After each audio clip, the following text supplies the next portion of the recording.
شب نور شب برات کے نام سے معروف اور مشہور ہے۔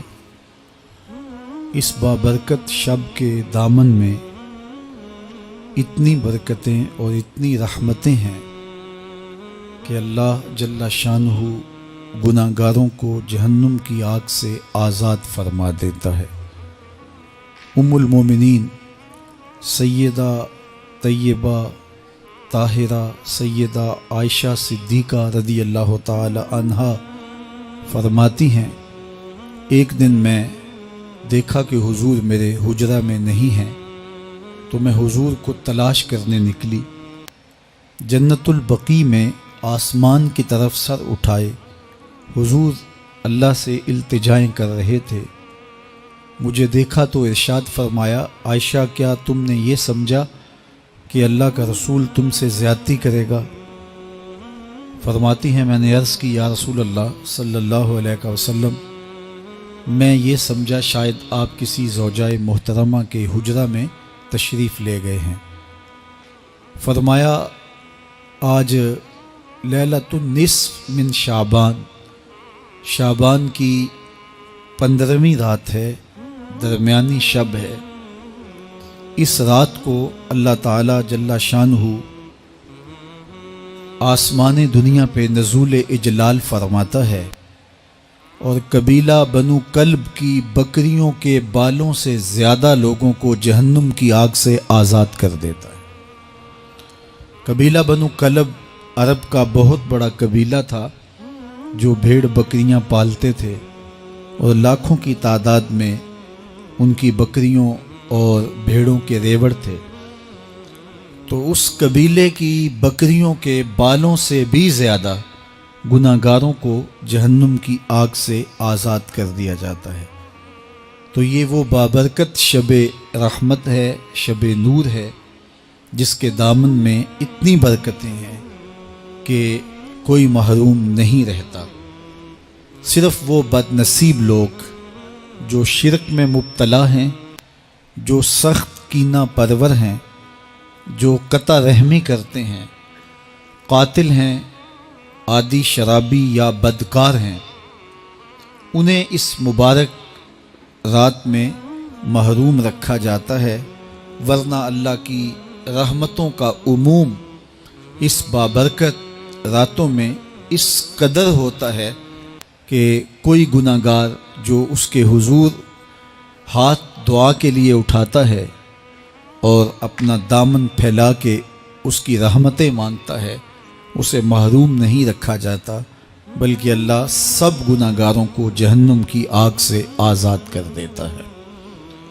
ایک روایت میں آتا ہے کہ اللہ لیلۃ النصف من شعبان، شعبان کی 15ویں رات کو آسمان دنیا پہ اپنی رحمتوں سے جلوہ گر ہوتا ہے اور فرماتا ہے کوئی رزق مانگنے والا، میں اس کی جھولیاں بھر دوں، ہے کوئی مغفرت طلب کرنے والا، میں اس کے گناہ معاف کر دوں، ہے کوئی مجھ سے عافیت مانگنے والا، میں اس کو عافیتوں سے نواز دوں، ہے کوئی فلاں چیز مانگنے والا، ہے کوئی فلاں چیز مانگنے والا، اس کی رحمتیں آواز دیتی ہیں، اور یہ آواز غروب آفتاب سے لے کر کے طلوع فجر تک مسلسل بندوں کو دی جاتی ہے، اور بندے اس کے حضور اگر دستے طلب دراز کریں، اپنی جھولی پھیلائیں، تو اللہ تعالیٰ ان کو ان کے مانگنے سے بھی زیادہ عطا فرماتا ہے۔ اس امت کو اللہ تعالیٰ نے اس طرح کی راتیں دے کر کے مغفرت، بخشش، غفران اور رحمتوں کی فراوانی نصیب کی ہے۔ میرے حضور نے ارشاد فرمایا، ایک شخص صبح سے لے کے ظہر تک مزدوری کرتا ہے، اس کو ایک قیراط ملتا ہے۔ ایک ظہر سے لے کر عصر تک مزدوری کرتا ہے، اس کا وقت تھوڑا ہے لیکن اس کو بھی ایک قیراط ملتا ہے۔ اور تیسرا شخص عصر سے لے کر مغرب تک مزدوری کرتا ہے، اس کو 2 قیراط ملتے ہیں، جبکہ اس کا وقت دونوں سے کم ہے۔ فرمایا پہلی مثال یہود کی ہے، دوسری مثال نصارہ کی ہے، اور تیسری مثال میری امت کی ہے۔ کہ اس کو تھوڑے عمل پر زیادہ ثواب دیا جاتا ہے۔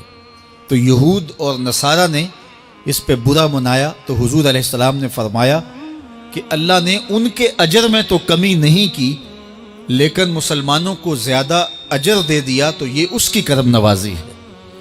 تو یہ تھوڑے وقت کی عبادتیں اور چند راتوں کی بیداری اور مخصوص اوقات میں اللہ کے حضور عبادت و ریاضت ایک گناہ گار کو کہاں سے کہاں تک پہنچا دیتی ہے، اس کے گناہوں کی معافی کا ذریعہ بھی بنتی ہے اور درجات کی بلندی کا سبب بھی۔ دیکھیے لیلۃ القدر ایک رات 1000 مہینے کی عبادتوں سے بہتر قرار پاتی ہے۔ اسی طرح دیگر مواقع ہیں کہ اللہ تعالیٰ اس امت کے لیے رکھے ہیں، رحمت رب بہانہ می طلب، اور یوں بھی پڑھا گیا رحمت رب بہانہ می طلب۔ اس کی رحمتیں قیمت نہیں مانگتی اور اس کی رحمتیں بہانہ تلاش کرتی ہیں، تو وہ اپنے بندوں کو بخشنے پہ آمادہ ہے اگر وہ اپنا دامن طلب پھیلائیں۔ قرآن مجید میں ایک مقام دیکھیے کتنا دل آویز ہے، فرمایا ما یفعل اللہ بعذابکم، اللہ تمہیں عذاب دے کے کیا کرے گا؟ اس کی یہ چاہت نہیں ہے کہ تمہیں عذاب میں مبتلا کرے، اس کی چاہت یہ ہے کہ تم اس کی چوکھٹ پہ آؤ، جھولی پھیلاؤ، اس سے خیرات اور رحمت مانگو، اور وہ تمہارے ماضی کے سارے گناہ معاف کر کے، ساری غلطیاں معاف کر کے تمہیں اپنی رحمتوں سے مالا مال فرما دے۔ تو وہ بندوں کو بخشنے پہ، بندوں کی مغفرت کرنے پہ آمادہ ہے اور اس کی رحمتیں بہانے تلاش کرتی ہیں۔ اللہ اکبر۔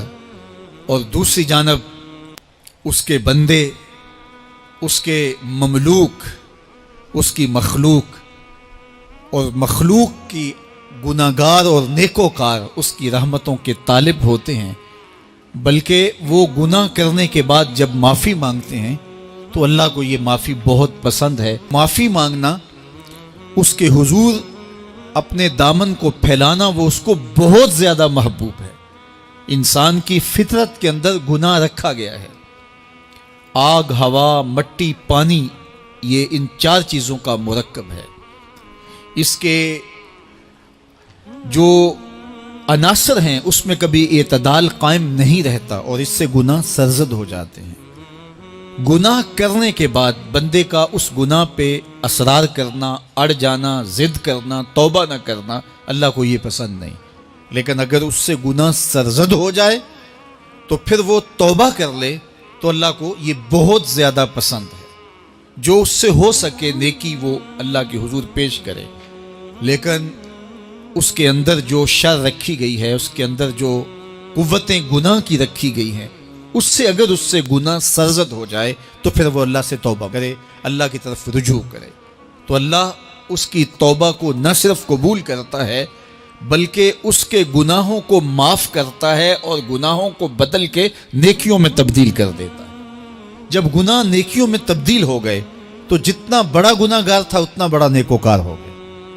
حضرت سیدنا عمر رضی اللہ تعالیٰ عنہ بازار میں جا رہے تھے تو ایک شرابی نے ہاتھ میں بوتل پکڑی تھی شراب کی، تو حضرت عمر ہاتھ میں درہ رکھتے تھے اور آپ کا جاہو جلال دیدنیت ہوتا، تو جو ہی حضرت عمر رضی اللہ تعالیٰ عنہ کو اس نے دیکھا تو ڈر گیا اور دل ہی دل میں کہا اے اللہ آج عمر کے قہر سے بچا لے، میں تیری بارگاہ میں سچی توبہ کرتا ہوں، اور جلدی سے شراب کو بغل میں چھپا لیا۔ اتنے میں حضرت عمر سر پہ پہنچ گئے اور گرج کر کڑک کے کہا کہ یہ تیری بغل میں کیا ہے؟ چونکہ اس کو بوتل چھپاتے دیکھا تھا تو وہ ڈر گیا اور ڈرتے ڈرتے کہنے لگا حضرت یہ سرکہ ہے۔ اب تھی تو شراب لیکن ڈرتے ہوئے بولا حضرت سرکہ ہے، تو حضرت عمر نے کہا نکال۔ جب نکالا تو شراب نہیں تھی، واقعی سرکہ بن چکا تھا۔ تو جب اللہ کے حضور کوئی توبہ کرتا ہے اللہ اس کے گناہوں کو بدل کے نیکیوں میں تبدیل کر دیتا ہے۔ حدیث پاک میں آتا ہے کہ قیامت کے دن اللہ ایک شخص کو کہے گا کہ اپنا نامہ اعمال پڑھ، تو وہ نامہ اعمال پڑھنے لگ جائے گا، تو نامہ اعمال کے اندر چھوٹے گناہ بھی ہوں گے، بڑے گناہ بھی ہوں گے، تو اللہ سے حیا کرتے ہوئے، شرم کرتے ہوئے وہ بڑے بڑے گناہوں کو چھوڑتا جائے گا اور چھوٹے چھوٹے گناہوں کو پڑھتا رہے گا۔ جب وہ سارے گناہ پڑھ چکے گا اور کتاب ختم ہوگی تو اللہ تعالیٰ اسے فرمائے گا، میرے بندے تو نے یہ جتنے گناہ پڑھے ہیں میں نے سب کو بدل کے نیکیوں میں تبدیل کر دیا۔ تو بندہ کہے گا، اللہ ابھی تو میرے بڑے بڑے گناہ رہتے ہیں جو میں نے پڑھے ہی نہیں۔ فَضَحِكَ النَّبِيُّ حَتَّى بَدَتْ أَنْيَابُهُ، حضور جب یہ بیان فرما رہے تھے تو حضور اتنا مسکرائے کہ صحابہ نے حضور کی داڑھیں دیکھ لی۔ تو پہلے وہ بڑے بڑے گناہ چھوڑے جا رہا تھا، لیکن جب اللہ فرمائے گا کہ میں تیرے گناہوں کو بدل کے نیکیوں میں تبدیل کر دیا، تو وہ کہے گا ابھی تو بڑے بڑے گناہ رہتے جو میں نے ابھی پڑھے ہی نہیں۔ تو جب کوئی بندہ اس کے حضور توبہ کرتا ہے، اللہ یہ نہیں دیکھتا اس نے گناہ کتنے کیے ہیں، یہ دیکھتا ہے بندہ آیا میری چوکھٹ پہ ہے تو اللہ اس کے پچھلے سارے گناہ معاف فرما دے۔ اللہ اکبر۔ میرے اور آپ کے آقا و مولا نے اللہ کے حضور توبہ کرنے اور اس پر اللہ کی خوشی اور اللہ کی خوشنودی کا ذکر کرتے ہوئے ایک مثال بیان فرمائی کہ ایک شخص صحرا میں سفر کر رہا تھا، تو وہ ایک درخت کے نیچے دوپہر کاٹنے کے لیے، سستانے کے لیے رک گیا اور درخت کے ساتھ اپنے اونٹ کو باندھ دیا اور خود لیٹ گیا تاکہ دوپہر کاٹ لوں۔ تھوڑی دیر کے بعد جب اس کی آنکھ کھلی تو اس نے کیا دیکھا کہ اونٹ ماں ساز و سامان کے ساتھ غائب ہے۔ اب صحرا میں اونٹ کا گم ہو جانا گویا زندگی چلے جانے کے مترادف ہے۔ تو اس نے دائیں بائیں بھاگ دوڑ کے دیکھا کہ کہیں اونٹ کا نشان مل جائے، لیکن اونٹ کا نشان نہیں ملا۔ تا حد نظر کوئی انسانی آبادی نہیں۔ وہ بھاگا اور تھک ہار کے دوبارہ اسی درخت کے نیچے بیٹھ گیا اور پیاس سے ہلکان ہوا جا رہا تھا اور درخت کے ساتھ ٹیک لگا کے لیٹ گیا اور موت کا انتظار کرنے لگا۔ جن لوگوں نے صحرا کا سفر کیا ہے ان کو اس بات کا اندازہ ہوگا کہ کئی 100 میل تک انسانی آبادی ہی نہیں، اب نہ کچھ کھانے کے لیے بچا نہ کچھ پینے کے لیے بچا، اونٹ بھی غائب ہو گیا، توشہ بھی ساتھ ہی چلا گیا، تو اب ظاہر ہے سیدھی موت ہی نظر آ رہی ہے۔ تو وہ اس درخت کے ساتھ ٹیک لگا کے بیٹھ جاتا ہے اور موت کا منتظر ہوتا ہے۔ تھوڑی دیر کے بعد پھر اس کی دوبارہ آنکھ لگ جاتی ہے۔ جب دوبارہ آنکھ لگتی ہے تو تھوڑی دیر بعد پھر آنکھ کھلتی ہے۔ جب دوبارہ آنکھ کھلتی ہے تو دیکھتا ہے کہ اونٹ جو گما تھا ماں ساز و سامان کے اس کے پاس کھڑا ہے۔ تو صحرا میں اس حالت میں اونٹ کا مل جانا زندگی مل جانے کے مترادف ہے۔ تو وہ اتنا خوش ہوا کہ خوشی کی انتہا نہ رہی، بلکہ مسرتوں کے ہجوم میں درک گیا اور کہنے کیا لگا، اللہم انت عبدی وانا ربک، اے اللہ تو میرا بندہ اور میں تیرا رب۔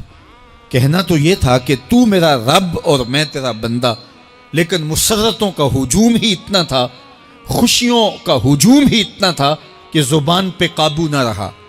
کسی کے آنے سے ایسے ہوش اڑے ساقی کے، شراب سیخ پہ ڈالی اور بوتل میں کباب۔ کہنا یہ تھا اللہم انت ربی وانا عبدک، لیکن اس قدر خوش ہوا جب بھی تیری قربت کے امکان نظر آئے ہم اتنے خوش ہوئے کہ پریشان نظر آئے۔ تو کہنا یہ تھا کہ اے اللہ تو میرا رب اور میں تیرا بندہ، لیکن خوشیوں کے ہجوم میں وہ کہتا ہے اللہم انت عبدی وانا ربک، اے اللہ تو میرا بندہ اور میں تیرا رب۔ حضور یہ بات بیان کرنے کے بعد صحابہ سے پوچھتے ہیں کہ ذرا بتاؤ اس بندے کو کتنی خوشی ہوئی کہ خوشی میں زبان بھی قابو نہ رہی اور اپنے آپ پہ کنٹرول نہ رہا، اور خوشیوں کے ہجوم میں اسے یہ بھی پتہ نہیں چل رہا کہ وہ کیا بول رہا ہے۔ تو صحابہ نے عرض کی حضور بہت زیادہ اسے خوشی ہوئی۔ تو میرے حضور نے یہ بات کرنے کے بعد ارشاد فرمایا، جس طرح اس کو گما ہوا اونٹ ملا اور اس کی خوشی کی انتہا نہ رہی، تو فرمایا جب کوئی شخص توبہ کرتا ہے اور اللہ کے حضور پلٹ کے آتا ہے، گناہوں سے معافی مانگ کے اس کی دہلیز پہ آتا ہے، میرے حضور نے فرمایا اللہ اس سے بھی زیادہ خوش ہوتا ہے کہ میرا بندہ میری چوکھٹ پہ آ گیا۔ تو وہ یہ چاہتا نہیں کہ میں اپنے بندوں کو عذاب دوں، وہ خود آگ میں چھلانگے لگائے تو اس کی مرضی، اگر گناہ سرزد بھی ہو گیا ہے تو کوئی بات نہیں، معافی مانگ لی جائے۔